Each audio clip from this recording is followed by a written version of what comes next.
Deux Rois, chapitre 15. La 27e année du règne de Jéroboam sur Israël, Azaria, fils d'Amatsia, le roi de Juda, devint roi. Il avait 16 ans lorsqu'il devint roi et il régna 52 ans à Jérusalem. Sa mère s'appelait Jécolia et elle était de Jérusalem. Il fit ce qui est droit aux yeux de l'Éternel, entièrement comme l'avait fait son père Amatsia. Toutefois, les hauts lieux ne disparurent pas. Le peuple y offrait encore des sacrifices et des parfums. L'Éternel frappa le roi, et il fut lépreux jusqu'au jour de sa mort. Il habitait dans une maison isolée, et c'était Jotham, son fils, qui était responsable du palais et jugeait le peuple du pays. Le reste des actes d'Azaria, tout ce qu'il a accompli, cela est décrit dans les annales des rois de Juda. Azaria se coucha avec ses ancêtres et on l'enterra à leur côté dans la ville de David. Son fils Jotham devint roi à sa place. La 38e année du règne d'Azaria sur Juda, Zacharie, le fils de Jéroboam, devint roi d'Israël à Samarie. Il régna 6 mois. Il fit ce qui est mal aux yeux de l'Éternel, comme l'avaient fait ses ancêtres.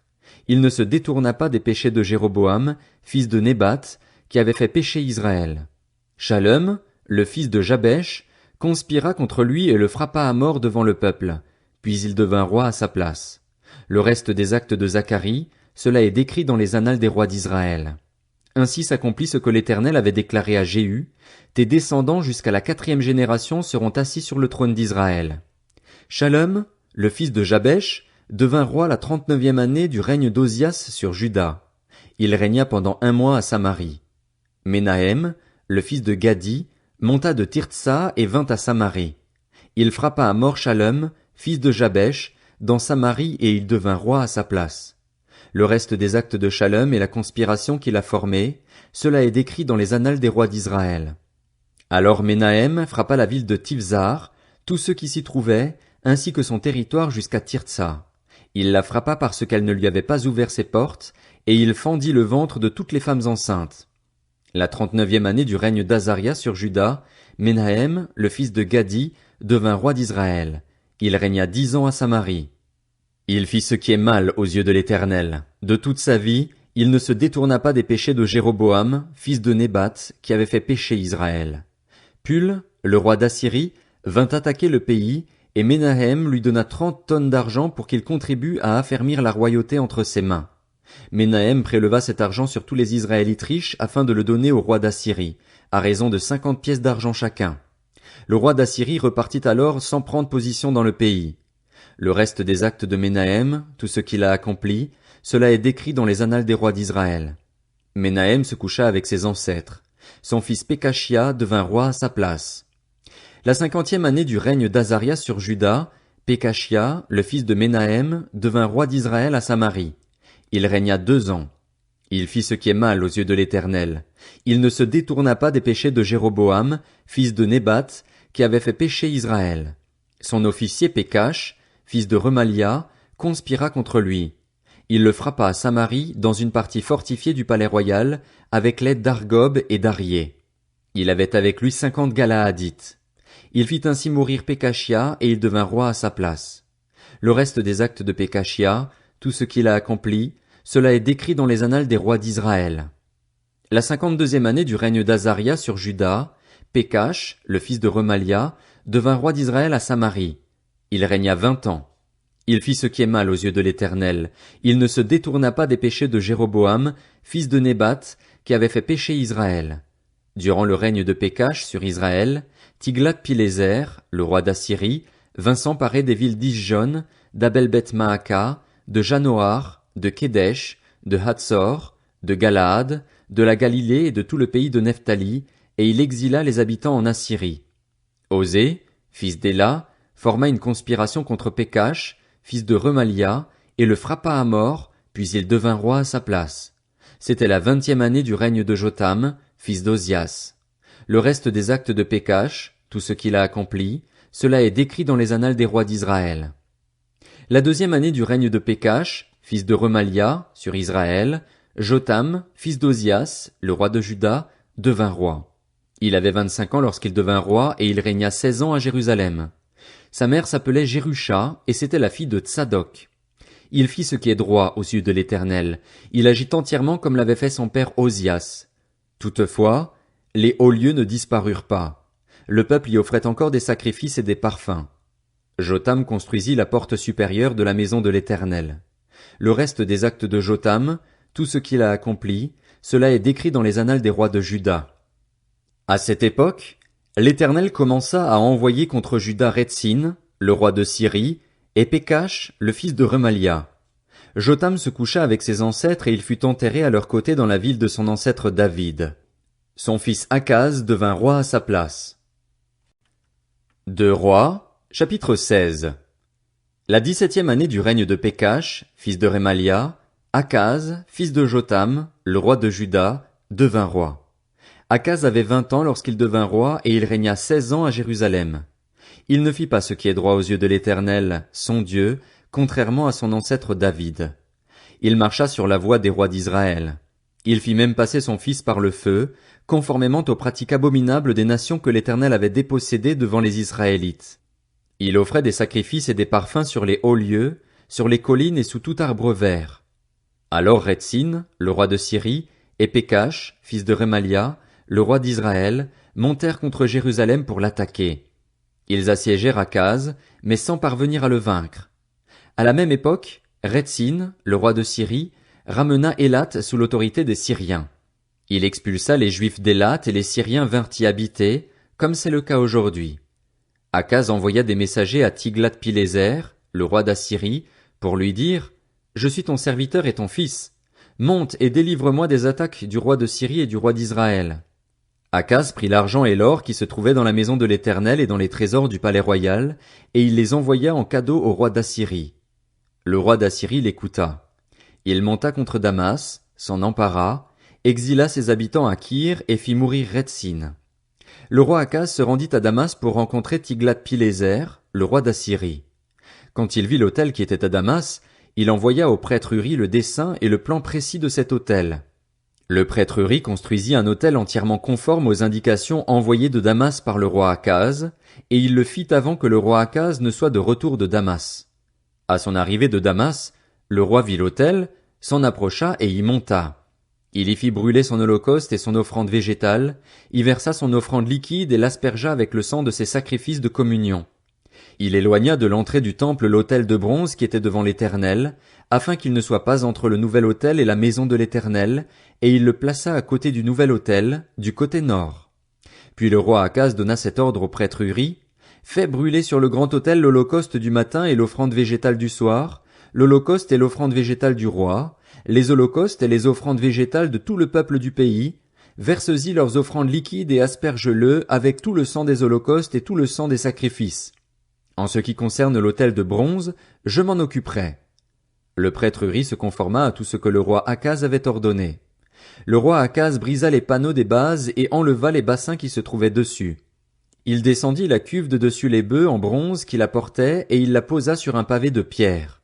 À cause du roi d'Assyrie, il modifia, dans la maison de l'Éternel, le portique du sabbat qu'on y avait construit et l'entrée extérieure du roi. Le reste des actes d'Akaz, tout ce qu'il a accompli, cela est décrit dans les annales des rois de Juda. Akaz se coucha avec ses ancêtres et il fut enterré à leur côté dans la ville de David. Son fils Ézéchias devint roi à sa place. 2 Rois, chapitre 17. La 12e année du règne d'Akaz sur Juda, Osée, le fils d'Éla, devint roi d'Israël à Samarie. Il régna 9 ans. Il fit ce qui est mal aux yeux de l'Éternel, mais pas autant que les rois d'Israël qui l'avaient précédé. Salmanasar, le roi d'Assyrie, monta contre Osée, qui lui fut asservi et lui paya un tribut. Cependant, le roi d'Assyrie découvrit qu'Osée avait conspiré contre lui en envoyant des messagers à So, le roi d'Égypte, et qu'il ne lui payait plus le tribut annuel. Il le fit alors enfermer et enchaîner dans une prison. En outre, le roi d'Assyrie envahit tout le pays et attaqua Samarie. Il en fit le siège pendant 3 ans. La 9e année du règne d'Osée, le roi d'Assyrie prit Samarie et exila les Israélites en Assyrie. Il les fit habiter à Chalar, ainsi que sur les rives du Chabor, le fleuve de Gozan, et dans les villes des Mèdes. Tout cela est arrivé parce que les Israélites ont péché contre l'Éternel, leur Dieu, celui qui les avait fait sortir d'Égypte en les délivrant de l'oppression du Pharaon, du roi d'Égypte, et parce qu'ils ont craint d'autres dieux. Ils ont suivi les coutumes des nations que l'Éternel avait dépossédées devant eux et celles que les rois d'Israël avaient établies. Les Israélites ont commis en secret des actes inadmissibles contre l'Éternel, leur Dieu. Ils se sont construits des hauts lieux dans toutes leurs villes, qu'il s'agisse de simples tours de garde ou de villes fortifiées. Ils se sont dressés des statues et des poteaux sacrés sur toute colline élevée et sous tout arbre vert. Là, sur tous les hauts lieux, ils ont brûlé des parfums, comme les nations que l'Éternel avait exilées devant eux, et ils ont eu des activités mauvaises, par lesquelles ils ont irrité l'Éternel. Ils ont servi les idoles alors que l'Éternel leur avait dit, « Vous ne ferez pas cela ». L'Éternel avait averti Israël et Juda par l'intermédiaire de tous ses prophètes, de tous les voyants. Il leur avait dit, « Renoncez à votre mauvaise conduite et respectez mes commandements et mes prescriptions, en suivant entièrement la loi que j'ai donnée à vos ancêtres et que je vous ai envoyée par l'intermédiaire de mes serviteurs les prophètes. » Mais ils n'ont pas écouté. Ils se sont montrés réfractaires comme leurs ancêtres, qui n'avaient pas cru en l'Éternel, leur Dieu. Ils ont rejeté ses prescriptions, l'alliance qu'il avait conclue avec leurs ancêtres et les avertissements qu'il leur avait adressés. Ils ont suivi des idoles sans consistance au point de perdre eux-mêmes toute consistance. Ils ont suivi les nations qui les entouraient et que l'Éternel leur avait défendu d'imiter. Ils ont abandonné tous les commandements de l'Éternel, leur Dieu. Ils se sont fait 2 veaux en métal fondu, ils ont fabriqué des poteaux d'Astarté, ils se sont prosternés devant tous les corps célestes et ils ont servi Baal. Ils ont fait passer leurs fils et leurs filles par le feu, ils ont pratiqué la divination et la magie, ils se sont eux-mêmes vendus pour faire ce qui est mal aux yeux de l'Éternel, au point d'exciter sa colère. Aussi, l'Éternel s'est fortement irrité contre les Israélites et il les a éloignés de lui. Il n'est resté que la seule tribu de Juda. Les Judéens eux-mêmes n'ont pas gardé les commandements de l'Éternel, leur Dieu, et ils ont suivi les coutumes établies par Israël. L'Éternel a rejeté le peuple d'Israël dans son entier. Il les a humiliés, il les a livrés entre les mains des pillards et il a fini par les chasser loin de lui. En effet, les Israélites s'étaient détachés de la famille de David et avaient proclamé roi Jéroboam, fils de Nébat, qui les avait détournés de l'Éternel et avait fait commettre à Israël un grand péché. Les Israélites s'étaient livrés à tous les péchés que Jéroboam avait commis, ils ne s'en étaient pas détournés, jusqu'à ce que l'Éternel chasse Israël loin de lui, comme il l'avait annoncé par l'intermédiaire de tous ses serviteurs les prophètes. C'est ainsi qu'Israël a été exilé loin de son pays, en Assyrie, où il est resté jusqu'à aujourd'hui. Le roi d'Assyrie fit venir des gens de Babylone, de Cutha, d'Avva, de Hamath et de Sepharvaïm, et il les installa dans les villes de la Samarie à la place des Israélites. Ils prirent donc possession de la Samarie et habitèrent dans ces villes. Au début de leur installation, ils ne craignaient pas l'Éternel, et l'Éternel envoya contre eux des lions qui tuèrent plusieurs d'entre eux. On dit au roi d'Assyrie, « Les nations que tu as exilées et installées dans les villes de la Samarie ne connaissent pas la manière d'adorer le Dieu du pays, et il a envoyé contre elles des lions qui les font mourir parce qu'elles ne connaissent pas la manière d'adorer le Dieu du pays. » Le roi d'Assyrie donna cet ordre, « Envoyez-y l'un des prêtres que vous avez exilés de là-bas, qu'il aille s'y installer et qu'il leur enseigne la manière d'adorer le Dieu du pays. » Un des prêtres qui avait été exilés de Samarie vint s'installer à Béthel et leur enseigna comment ils devaient craindre l'Éternel. Cependant, ces nations fabriquèrent chacune leur dieu dans les villes qu'elles habitaient, et elles les placèrent dans les centres de hauts lieux construits par les Samaritains. Les gens de Babylone firent Sukkot-Bénoth, ceux de Cuth firent Nergal, ceux de Hamath firent Ashima, ceux d'Avva firent Nibshaz et Tartak. Ceux de Sepharvaïm brûlaient leurs enfants par le feu en l'honneur d'Adramélec et d'Anamélec, les dieux de Sepharvaïm. Ils craignaient aussi l'Éternel, et ils se firent des prêtres de hauts lieux, pris parmi eux, qui offraient pour eux des sacrifices dans les centres de hauts lieux. Ainsi, ils craignaient l'Éternel tout en servant leur Dieu d'après la coutume des nations d'où on les avait exilés. Aujourd'hui encore, ils suivent leur première coutume. Ils ne craignent pas l'Éternel et ils ne se conforment ni à leurs propres prescriptions et règles, ni à la loi et aux commandements donnés par l'Éternel aux descendants de Jacob, celui qu'il a appelé Israël. L'Éternel avait fait alliance avec eux, il leur avait donné cet ordre, « Vous ne craindrez pas d'autres dieux, vous ne les adorerez pas, vous ne les servirez pas et vous ne leur offrirez pas de sacrifice. Mais l'Éternel qui vous a fait sortir d'Égypte avec une grande puissance et avec force, c'est lui que vous craindrez, c'est lui que vous adorerez, c'est à lui que vous offrirez des sacrifices. Vous respecterez et mettrez toujours en pratique les prescriptions, les règles, la loi et les commandements qu'il a écrits pour vous, et vous ne craindrez pas d'autres dieux. Vous n'oublierez pas l'alliance que j'ai faite avec vous et vous ne craindrez pas d'autres dieux. Mais c'est l'Éternel, votre Dieu, que vous craindrez, et lui, il vous délivrera de tous vos ennemis. Ils n'ont pas écouté, ils ont suivi leurs premières coutumes. Ces nations craignaient l'Éternel tout en servant leurs idoles, et leurs enfants et petits-enfants agissent jusqu'à aujourd'hui exactement comme leurs ancêtres. 2 Rois, chapitre 18. La 3e année du règne d'Osée, fils d'Éla, sur Israël, Ézéchias, fils d'Akaz, le roi de Juda, devint roi. Il avait 25 ans lorsqu'il devint roi et il régna 29 ans à Jérusalem. Sa mère s'appelait Abi et c'était la fille de Zacharie. Il fit ce qui est droit aux yeux de l'Éternel, entièrement comme l'avait fait son ancêtre David. Il fit disparaître les hauts lieux, brisa les statues, abattit les idoles et mit en pièces le serpent de bronze que Moïse avait fabriqué, car les Israélites avaient jusqu'alors brûlé des parfums devant lui. On l'appelait Nehushtan. Il mit sa confiance dans l'Éternel, le Dieu d'Israël. De tous les rois de Juda qui lui succédèrent ou qui le précédèrent, aucun ne fut pareil à lui. Il s'attacha à l'Éternel sans se détourner de lui et il se conforma aux commandements qu'il avait prescrits à Moïse. L'Éternel fut avec Ézéchias qui réussit dans toutes ses entreprises. Il se révolta contre le roi d'Assyrie et ne lui fut plus asservi. Il porta des coups aux Philistins jusqu'à Gaza et dévasta leur territoire, aussi bien les simples tours de garde que les villes fortifiées. La 4e année du règne d'Ézéchias, qui était la 7e année du règne d'Osée, fils d'Éla, sur Israël, Salmanasar, le roi d'Assyrie, monta contre Samarie et l'assiégea. Il la prit au bout de 3 ans, la 6e année du règne d'Ézéchias, qui était la 9e année du règne d'Osée sur Israël. C'est à ce moment-là que Samarie fut prise. Le roi d'Assyrie exila les Israélites en Assyrie et il les conduisit à Chalar ainsi que sur les rives du Chabor, le fleuve de Gozan, et dans les villes des Mèdes. Cela arriva parce qu'ils n'avaient pas écouté l'Éternel, leur Dieu, et qu'ils avaient violé son alliance, parce qu'ils n'avaient pas écouté ni mis en pratique tout ce qu'avait ordonné Moïse, le serviteur de l'Éternel. La 14e année du règne d'Ézéchias, Sanchérib, le roi d'Assyrie, monta contre toutes les villes fortifiées de Juda et s'empara d'elles. Ézéchias, le roi de Juda, envoya dire au roi d'Assyrie à Lachis, « J'ai commis une faute. Éloigne-toi de moi. Ce que tu m'imposeras, je le supporterai. » Le roi d'Assyrie imposa à Ézéchias, le roi de Juda, un tribut de 9 tonnes d'argent et 900 kilos d'or. Ézéchias donna tout l'argent qui se trouvait dans la maison de l'Éternel et dans les trésors du palais royal. Ce fut alors qu'Ézéchias, le roi de Juda, enleva les lames d'or dont il avait couvert les portes et les linteaux du temple de l'Éternel pour les donner au roi d'Assyrie.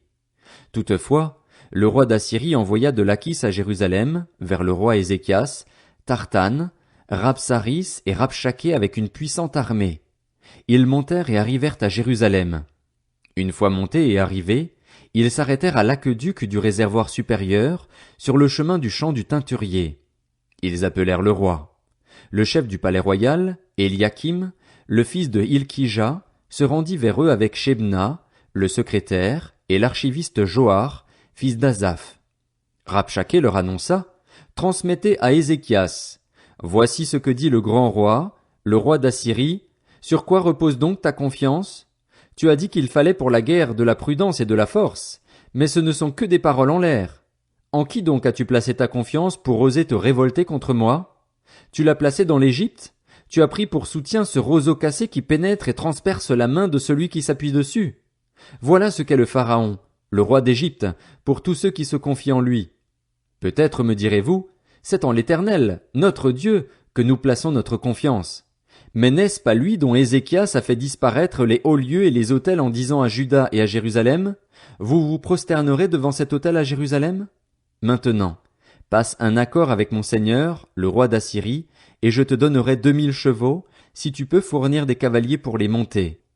Comment pourrais-tu repousser un seul chef, même parmi les serviteurs les moins importants, de mon seigneur? Comment peux-tu mettre ta confiance dans l'Égypte pour les chars et pour les cavaliers? D'ailleurs, est-ce sans l'accord de l'Éternel que je suis monté contre cet endroit pour le détruire? L'Éternel m'a dit, monte contre ce pays et détruis-le. Eliakim, fils de Hilkija, Shebna et Joar dirent à Rabshaké, parle à tes serviteurs en araméen, car nous comprenons cette langue, et ne nous parle pas en hébreu. En effet, Le peuple qui se trouve sur la muraille entend tout.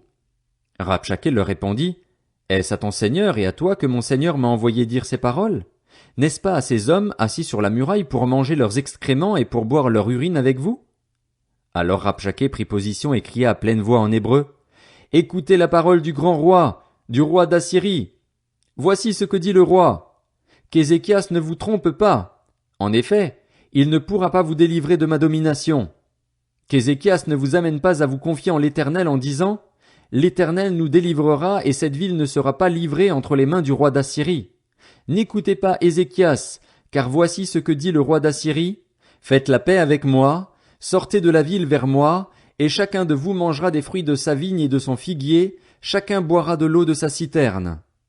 Ensuite, je viendrai vous emmener dans un pays pareil au vôtre, dans un pays de blé et de vin, un pays de pain et de vigne, un pays d'oliviers à huile et de miel, et vous vivrez, vous ne mourrez pas. N'écoutez donc pas Ézéchias, car il pourrait vous pousser dans une mauvaise direction en affirmant, L'Éternel nous délivrera. Les dieux des autres nations ont-ils délivré chacun son pays de la domination du roi d'Assyrie? Où sont les dieux de Hamath et d'Arpad? Où sont les dieux de Sepharvaïm, d'Héna et d'Iva? Ont-ils délivré Samarie de ma domination? Parmi tous les dieux de ces pays, quels sont ceux qui ont délivré leur pays de ma domination, pour que l'Éternel puisse en délivrer Jérusalem? Le peuple garda le silence, il ne lui répondit pas un mot, car le roi avait donné cet ordre, vous ne lui répondrez pas. Le chef du palais royal, Eliakim, fils de Hilkija, Shebna, le secrétaire, et l'archiviste Joar, fils d'Azaph, vinrent trouver Ézéchias, les habits déchirés, et lui rapportèrent les paroles de Rabshakeh.